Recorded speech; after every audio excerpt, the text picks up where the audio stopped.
Alors la construction de la véranda commence par déjà prendre tous les éléments et les poncer ou les raboter, mais moi j'ai trouvé le moyen de les poncer avec une disqueuse et un disque synthétique qui fait un travail impeccable. Donc ça permet d'acheter de la bouse charpente brute et de le poncer avec ça.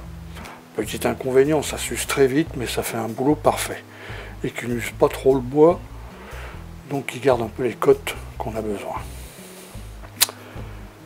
Voilà, une fois poncé avec ce disque synthétique, c'est quand même relativement génial en qualité et en finesse de ponçage.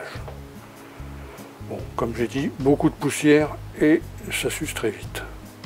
Donc voilà la barre de la jambe de force traitée.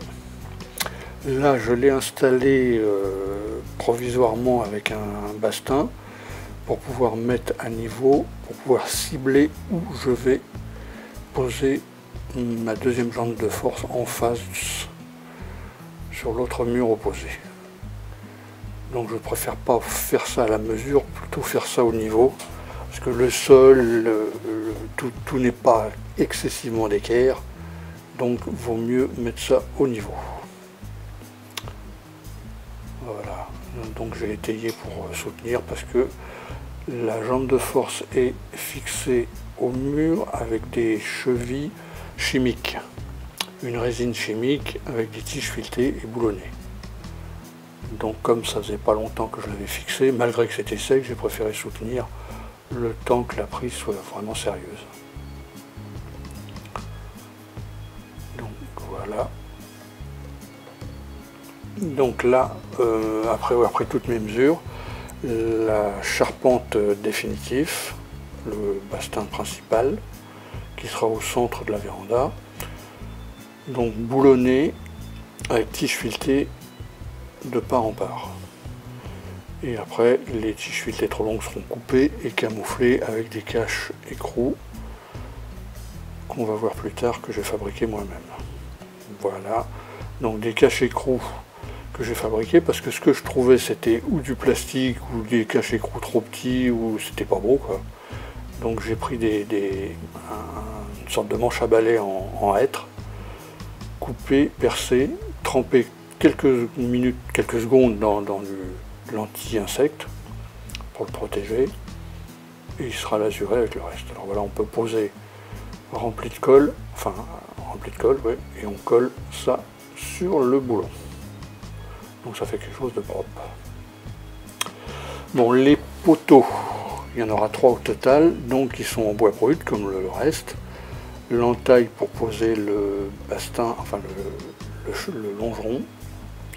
Donc une fois poncé avec cette fameuse ponceuse, ça permet de faire un ponçage très fin et d'arrondir, casser un peu les angles, ce qui fait une finition correcte. Donc voilà un des pieds, les 3 pieds étaient pesés. Alors la pose des pieds à poser impérativement hors sol pour éviter que l'eau rentre par capillarité. Donc en plus j'ai fait une petite bavette pour la goutte d'eau en PVC, ce qui permet que vraiment l'eau ne rentrera pas en capillarité. Donc voilà une partie de la charpente terminée. Les chevrons sont posés en provisoire pour que je puisse mesurer où les poser par rapport à la dimension de mes plaques de polycarbonate. Donc ils sont posés en provisoire là.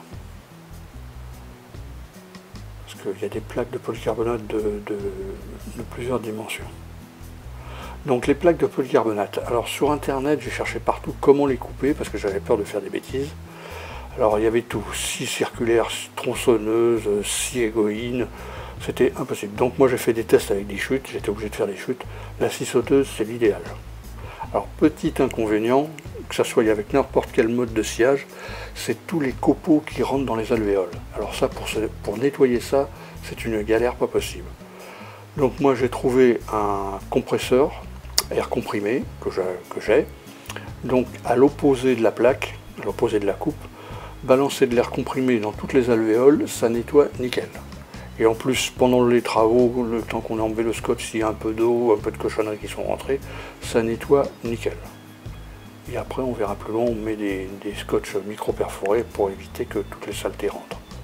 Mais l'air comprimé, c'est le seul moyen que j'ai trouvé. J'ai essayé avec des petites balayettes, j'y arrivais pas, je me suis dit je vais pas m'en sortir. Après j'ai pensé à l'air comprimé.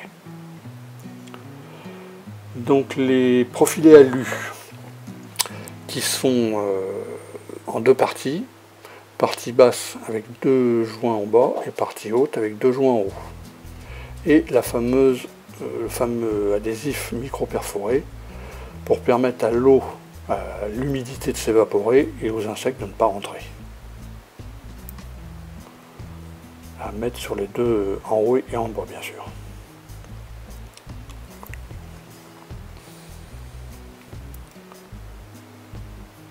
Donc voilà une partie où la véranda est pratiquement terminée.